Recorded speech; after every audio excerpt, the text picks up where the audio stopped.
The first time I went to Paris, the Louvre was obviously on the list. I went right after lunch. Not long after going in, I came across a very large painting. I snapped a quick photo, glanced at the placard next to it. Good composition. It would look nice on my social feed. Kept walking. Next to that painting there was a bench and a woman was sitting on it, quietly looking at the painting, probably a local. I didn't think much of it and kept moving. The Mona Lisa, the Venus, the Winged Victory. Photographed them, posted them, made the Louvre trip worthwhile. On my way out I passed that large painting again. The woman was still on the bench. I only had one reaction at the time. Confusion. Hours spent on a single painting. Was it really worth it? Later, working as a photographer at a media company, I went to art museums in Shanghai often, saw plenty of exhibitions. My approach never changed. See it, read the placard, understand what it's trying to say, move to the next one. The feeling was very specific. I had finished this piece, like something that stops being interesting the moment it's in hand, and you have to go find the next one. I thought this was efficiency. I thought this was comprehension. But there was one thing I could never figure out. That day at the Louvre, I understood a great many things, and now I can't remember any of them. Yet that large painting I still can't tell you the subject of, and that woman on the bench, have stayed lodged in my mind for well over a decade. Everything I understood I forgot. The painting I never finished has stayed with me the whole time. This isn't just a quirk of my memory. I slowly realized that this way of see it, understand it, possess it, next, wasn't a habit I'd developed on my own. I never actively chose it. It was simply already there. I used it to look at art, to read books, to approach almost anything that made me feel I ought to be getting something out of it. Trace it back to its source, and you find that this logic crept in with almost no sound at all, quietly enough to leave almost no trace. It didn't change overnight. It's something the entire modern world has been doing for centuries, making everything transparent, explicable, fully graspable by human beings.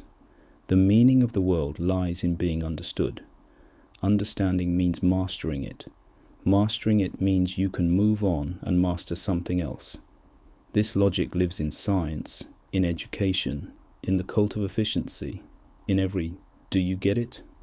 question ever asked. It's the background color of all modern life, which is exactly why it's invisible, the way a fish can't see the water it swims in.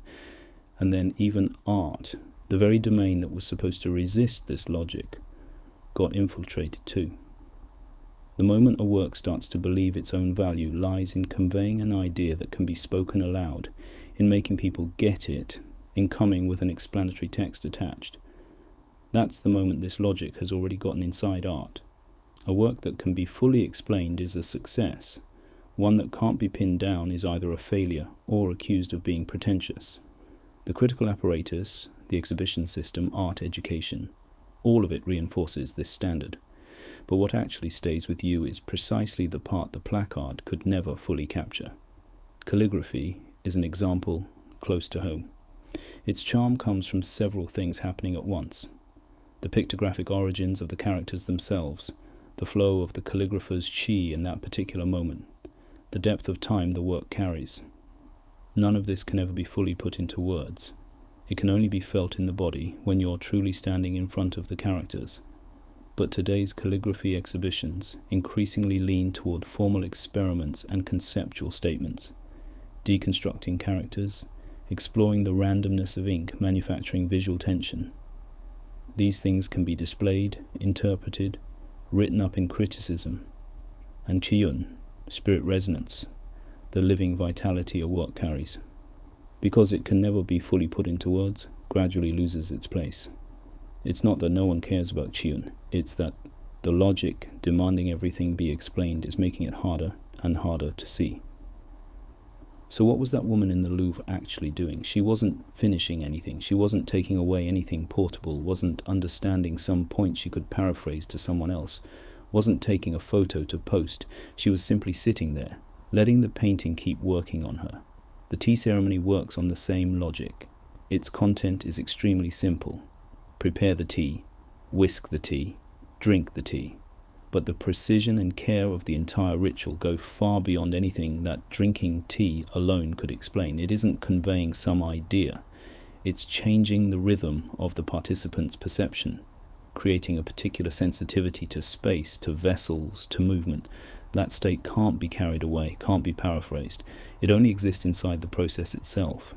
This doesn't require any special ability. It only requires one thing: stopping for long enough, not rushing to finish it, not rushing to turn it into something portable, letting it actually work on you. To this day, I still don't know what that painting depicted or who painted it. I only remember that it was large, that the woman sat in front of it, and that both times I passed by, she was still there. I possessed everything I understood that day, and then forgot all of it. The painting I never finished, and the woman on the bench. I've remembered them all along. Maybe that's the real way the painting worked on me. Not in the moment I understood it, but after it quietly left behind a mark I can't explain. That mark isn't information, isn't knowledge, isn't content you can post and send out. It's just there.